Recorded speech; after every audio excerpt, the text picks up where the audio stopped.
At my grandfather's funeral, my aunt smirked and said, "I already emptied his safe deposit box, there's nothing left for you." I thought she won until the lawyer smiled and said, "Actually, you took the wrong box." When the truth came out, my aunt's face went pale. I stood by my grandfather's casket, my hands clenched into fists. I should have been grieving, should have been reminiscing about all the good times we had together. But instead, I was staring at my aunt, her smug face, her expensive black dress that screamed, "new money," and that little smirk on her lips that made my blood boil. She leaned in just close enough so only I could hear her and whispered, "I already emptied his safe deposit box. There's nothing left for you." Then she walked away like she had just won the lottery. For a moment, I couldn't even react. My body went cold. My grandfather, had worked his whole life to build what he had. He wasn't a billionaire, but he was careful. He had saved, invested, and most of all, he had been smart about his money. He always told me, "When the time comes, I'll make sure you're taken care of." And now, my aunt, the woman who had barely even visited him in his last years, was gloating about robbing him before he was even in the ground. Now, let me back up a little. My grandfather had 3 children, my father, my uncle, and my aunt. My dad was always the responsible one, the one who took care of my grandfather when he got older. My uncle wasn't a bad guy, just kind of distant, never caused problems but never got involved either. But my aunt? She was different. She had always been selfish, always looking for an angle, always trying to take more than her share. She married rich, then divorced richer, spent money like it was water, and had that kind of entitlement that made her think she deserved everything. When my grandfather's health started failing, my dad was the one who took care of him. He drove him to doctor's appointments, handled his bills, made sure he had everything he needed. My aunt? She only showed up when she thought there was something in it for her. And now, at his funeral, she was acting like she had won. The funeral ended, and everyone started heading to the reception. I stayed back, trying to process everything.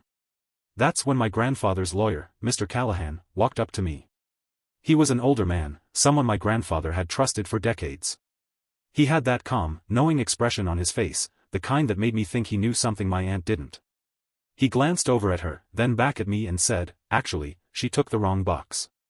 My head snapped up. "What?" He smiled.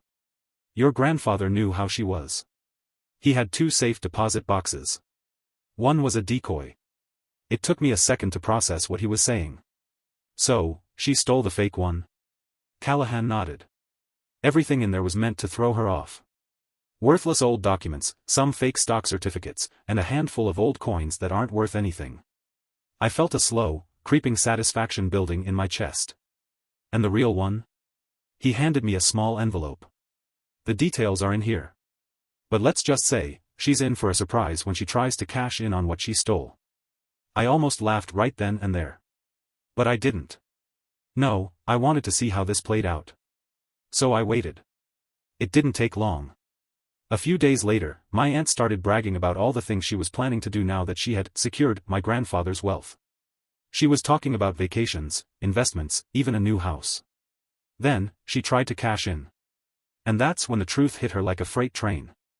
I didn't have to wait long to hear the fallout. A few days later, my cousin, my aunt's only son, called me, his voice tight with frustration. "Have you seen my mom?" he asked. "No, why?" I said, though I already had a feeling. "She's losing it," he sighed. "She went to the bank today to cash in some of Grandpa's old stocks and bonds, and they told her they were worthless." I almost choked, trying to hold back my laugh. "Wait, what?" I said, playing dumb. "Yeah," he said.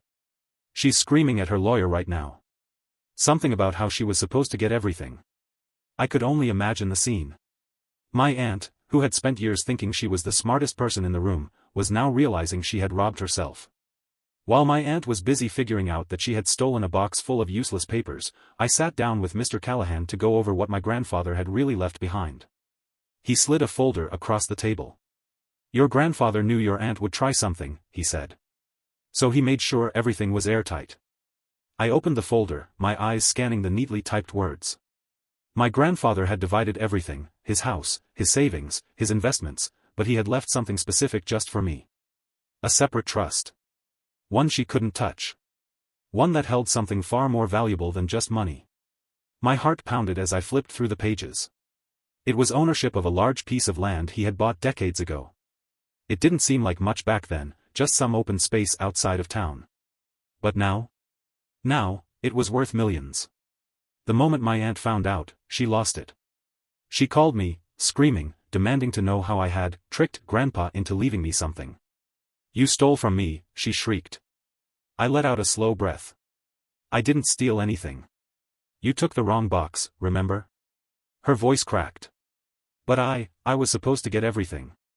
"That's not how it works," I said. "Grandpa knew exactly what he was doing." She hung up on me. That was just the beginning. A few days later, my aunt's problems got worse. Turns out, when she emptied that decoy box, she had unknowingly committed bank fraud. See, my grandfather had put a few fake legal documents in there.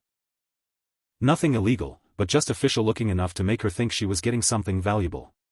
She had forged his signature on a few of them, trying to claim assets that weren't even his. And the bank? They didn't take that lightly. Before she knew it, she was under investigation. 9. The final blow. The last time I saw my aunt, she was a wreck. Her lawyer had dropped her. Her accounts were frozen. She had lost everything she thought she had stolen. And the worst part? She knew I had won. She knew my grandfather had outsmarted her. She knew she had played herself. I didn't gloat. I didn't even need to. The look on her face was enough. And as I walked away, I could almost hear my grandfather's voice in my head, chuckling softly. Some people never learn. I thought that was the end of it. I really did. But my aunt? She wasn't the type to accept defeat. A few weeks later, I got a notice in the mail. She was suing me. She claimed my grandfather had been manipulated in his final years, that I had somehow tricked him into changing his will. She wanted the trust overturned, the land seized, and everything redistributed. I wasn't worried, my grandfather had done everything legally. But I was angry. After everything, after she had stolen from her own father, she still had the audacity to try to take more. Her lawsuit should have been thrown out immediately. But here's the thing, lawsuits cost money. And my aunt still had some left. Not much, but enough to make my life hell for a while. She dragged it out, filing motion after motion, trying to delay things, trying to find some loophole. But here's where it gets really good. While my aunt was busy suing me, something else was happening behind the scenes. She had been living a very expensive life for years, big houses, luxury cars, designer clothes. She always acted like money was endless. But it wasn't. Turns out, after her divorce, she had been secretly drowning in debt. She had borrowed against everything she had, maxed out lines of credit, and taken out shady private loans. And now? Now, her lawsuit had drawn attention to her real financial situation. Creditors started knocking. The IRS started looking into her. Then, the real kicker, her ex-husband sued her, claiming she had hidden assets during their divorce. Her life was unraveling faster than she could keep up. And then, the final twist. Remember the land my grandfather left me? The one my aunt thought was worthless? Well, she really should have done her research. Because what she didn't know was that my grandfather had been working on a deal for years. A development company had been negotiating to buy the land. They had big plans, commercial real estate, luxury homes, retail space. And just a few weeks after my aunt's lawsuit started, the deal closed. The trust my grandfather set up for me? It wasn't just worth millions. It was worth tens of millions. When my aunt found out, she lost what little sanity she had left. She tried to add to the lawsuit, claiming that the land deal had been hidden from her. But the judge? He wasn't buying it. Not only did she lose the lawsuit, she was ordered to pay all of my legal fees. With no money left, my aunt was forced to sell her house. Her cars were repossessed. Her credit was destroyed. And the best part? The bank fraud investigation was still ongoing. She went from living in a mansion to renting a tiny apartment on the outskirts of town. She was completely, utterly ruined. The last I heard, she was trying to start some kind of business, selling luxury lifestyle coaching or some nonsense. But no one was buying it. And me? I was set for life, all because my grandfather knew exactly who she was. She thought she won. But in the end? She only outsmarted herself. For a while, I thought that was it. My aunt was broke, humiliated, and trapped in the mess she created. But some people don't know when to quit. Even after losing everything, she kept trying to fight. She started telling anyone who would listen that I had stolen the inheritance.